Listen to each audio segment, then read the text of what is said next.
Good afternoon, everybody. We're here to talk about our December 30th, 2023 officer-involved shooting, which did involve APD officer being struck by gunfire.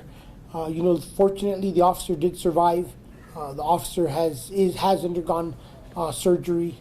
The officer will continue to recover, and we'll give more updates as we have more information. I think it's important to also acknowledge that we do have 3 officer-involved shootings that we haven't given updates from. This is kind of jumping to the front of the line because we want to get this out due to the fact that an officer was injured, but we do intend on giving an update on all 3 officer-involved shootings later this week. It's just been difficult with the holiday season with people on and off and unavailability of everybody to be here at once for all the different parts that go into those processes. So with that, I'm going to turn it over to Commander Hartsock, who's going to give an update on this officer-involved shooting and where the investigation is at this point. As usual, we ask everybody to please recognize the fact that as the case moves through the use of force investigation process, it'll go through IA force, IA professional standards for whatever violations may occur, and any changes that we may be working on for the department or recommendations coming out of it will come out of FRB at a later time. So just kind of getting that all out there from the beginning. Thank you. Bye.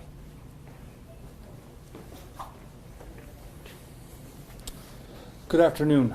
Again, we're going to cover an officer-involved shooting that occurred on December 30th, 2023 at 7817 Central Avenue Northeast. This community briefing will provide information about a male who shot a police officer during a traffic stop of a stolen vehicle, resulting in an officer-involved shooting.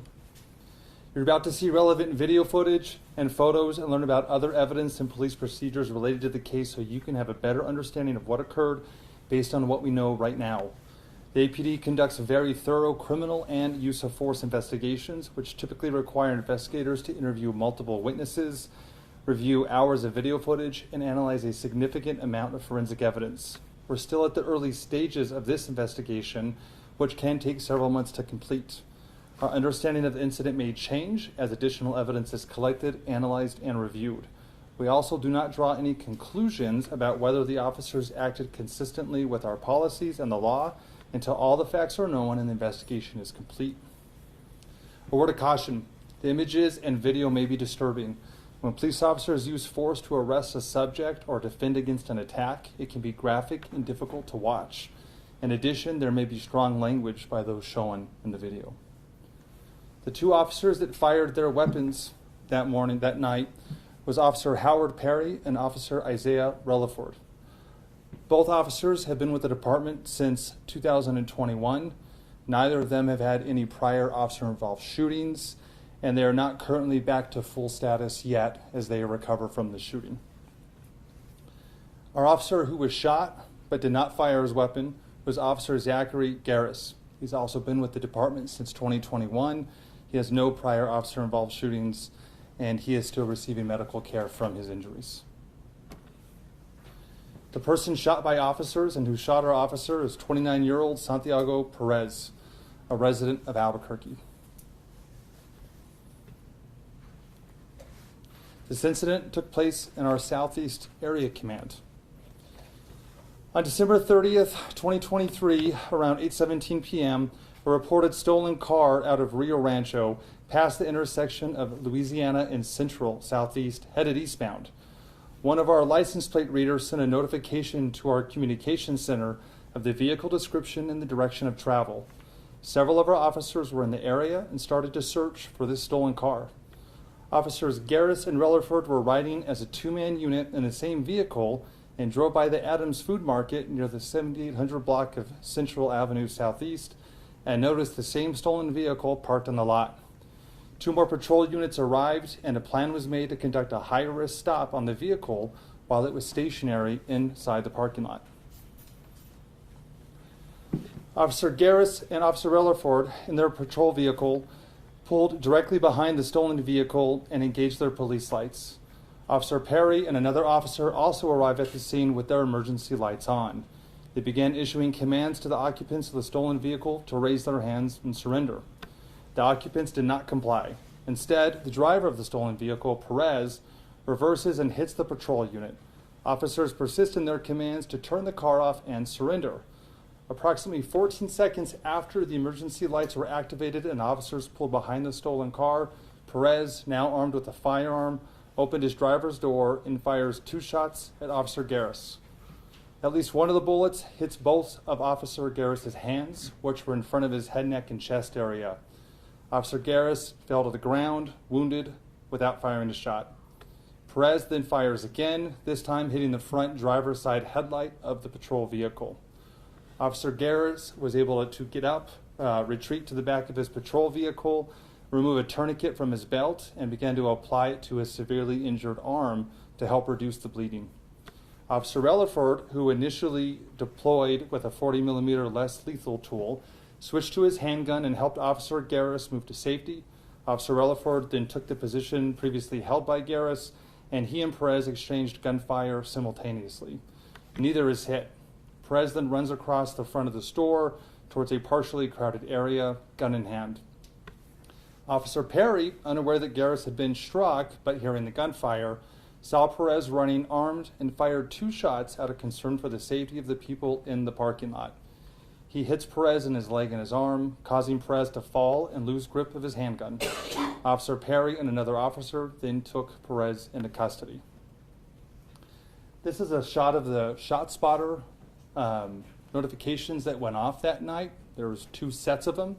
The first one was three shots, and if you kind of go in here a little bit closer, you can see the first 2 shots have a 0.2 second difference between them, which is what the evidence is leading us to believe is Perez firing rounds at the officer and then firing his second shot about 3.9 seconds after that first volley of shots. And we're about to show you the video. The second series of shots is Perez and Officer Relaford firing near simultaneously. You can see there's a 0.05 second difference in those shots being fired. About 3.5 seconds go by, and that is where shot spotter detects Officer Perry firing his 2 rounds that struck the subject, ending the incident. This footage was taken from the Adams Food Market and shows the best overall view of the shooting, although we'll show you the OBRD as well.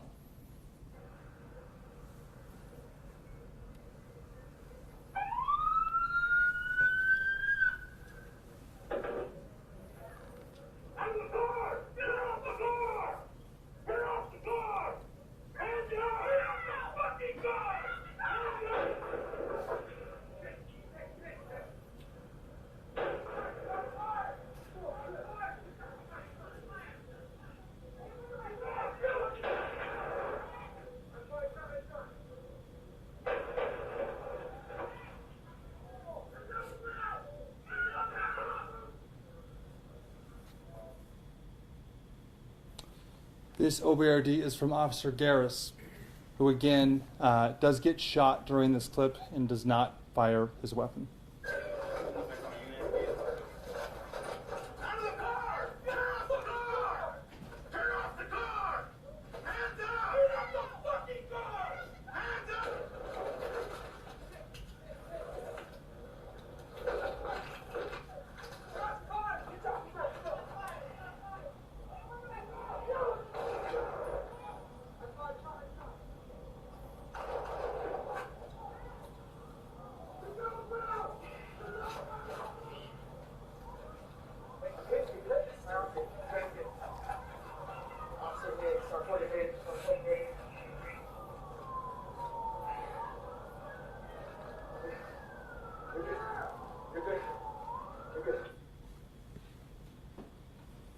This OBRD is from Officer Relaford, who, again, when this traffic stop starts, he's in the same car as Garris, but in the passenger seat, and he does fire his weapon.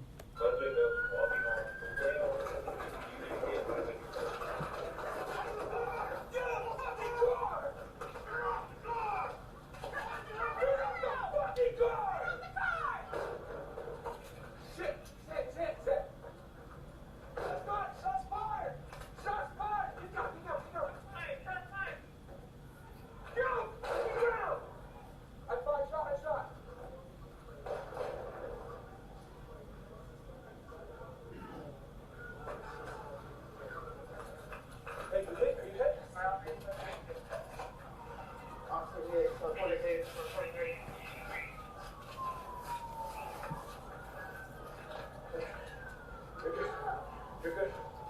You're good. Check KRQE, subject down, status 4225, coming up. All 3 floors is 10 more. Vehicle's not clear. Yep. Stay there. This is video from Officer Perry, which again, he does fire twice. He hasn't started his camera yet, so the audio is going to kick in.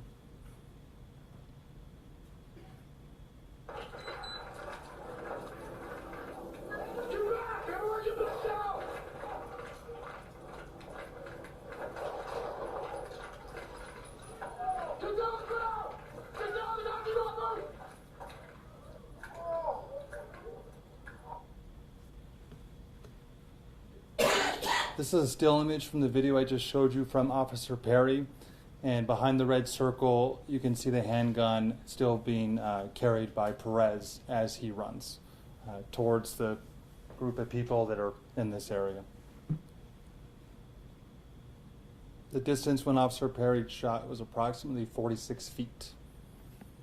A total of 7 casings were located on the scene. 4, we believe, belonging to the suspect's handgun, and 3 belonging to officers. This photograph depicts Officer Garris's car. The yellow rod you see was placed by our crime scene team, showing the projectile hitting the car and the likely direction of travel into the vehicle. This is a shot of Officer Garris's car, which shows a blood streak from Officer Garris as he moved to the back of the vehicle for safety.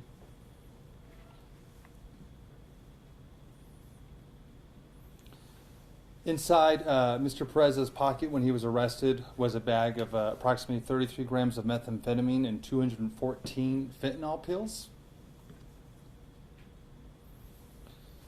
The firearm that was used by Perez had not been reported stolen. As we were still continuing to find the complete history of the gun, we were able to confirm it was purchased in 2003 by the Rhode Island State Police. They did indicate to us they had since sold or transferred the weapon to an arms dealer after that. Our team is still working with our partners at the ATF and these other dealers to try to get a better idea of how the gun ended up out here in New Mexico and in the hands of a convicted felon. But at this time, we don't have any other information to release. No NIBIN leads came back on this firearm. Santiago Perez was shot twice. Both were non-life-threatening injuries, and he remains hospitalized.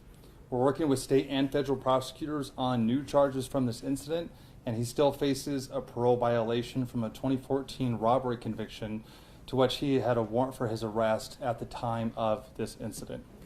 The female that you saw in the car was questioned that night, but released. Over the next several months, the police department will continue to investigate and analyze this incident. We'll continue interviewing any new witnesses that come forward and complete any forensic tests. After the investigation is complete, our Force Review Board will forward their findings to the Superintendent of Police Reform to determine if this incident met the high standards of the Albuquerque Police Department. The MATF will forward their case to the District Attorney's Office, who will make any determination of criminal charges. If you have any questions, I can try to help answer them. Yes? Can you elaborate on the injuries to Officer Garris's hands? What exactly was hit by the bullets and what was affected, if he has any kind of lingering effects from it? Well, it's too early to tell exactly what the lingering effects will be, but it's very likely. Both his hands were struck. At least one hand had the bullet went all the way through. But we probably won't know the full effect, nor will Officer Garris for some time. And it appears, Matt, that the officer was holding his firearm and that the bullet went through the weak hand somewhere here and then ended up going through here, lodging the direction of the hand and lodging in the wrist somewhere. Okay, it lodged in his hand and wasn't through. So they had emergency surgery last night, and that night, and they were able to remove the bullet, and obviously we're waiting to see what the condition and what the functionality of his hand will be after this incident. But he has all his fingers. He lost a partial finger, I believe.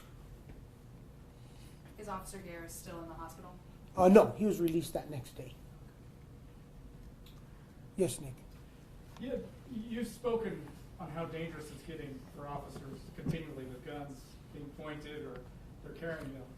Has the department looked at charging attempted murder charges with suspects that are firing at officers? Because this is a life or death situation.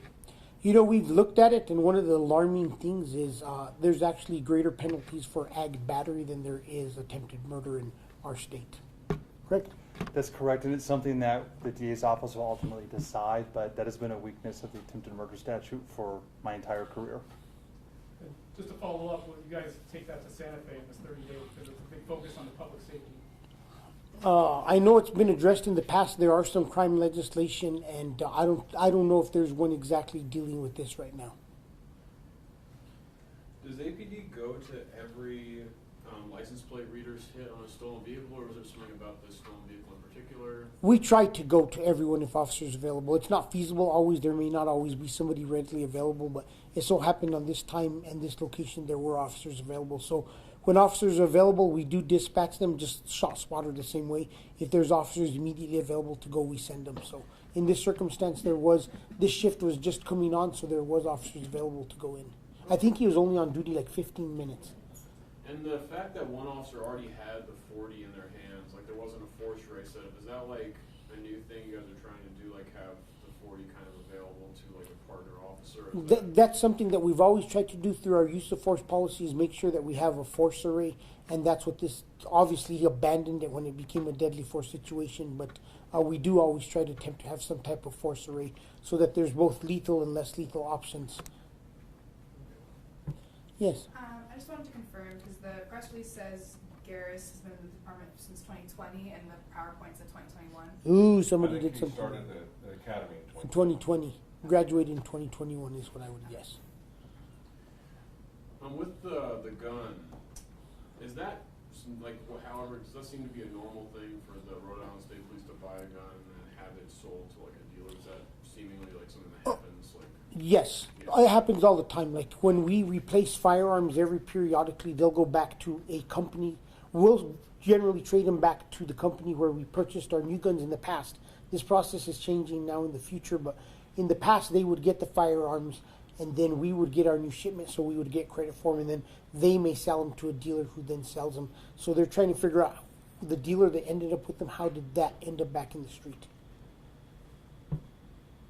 So obviously, however it was sold after that was not on record.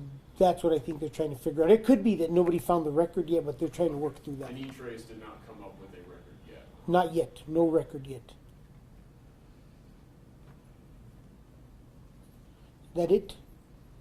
Hey, thanks for everybody who responded that evening. You know, it is a difficult time when you do have one of your officers shot, and I just want to thank everybody for responding that evening, how professional everybody was with everybody at the scene. The officers appreciate it. So thank you guys. Have a good day.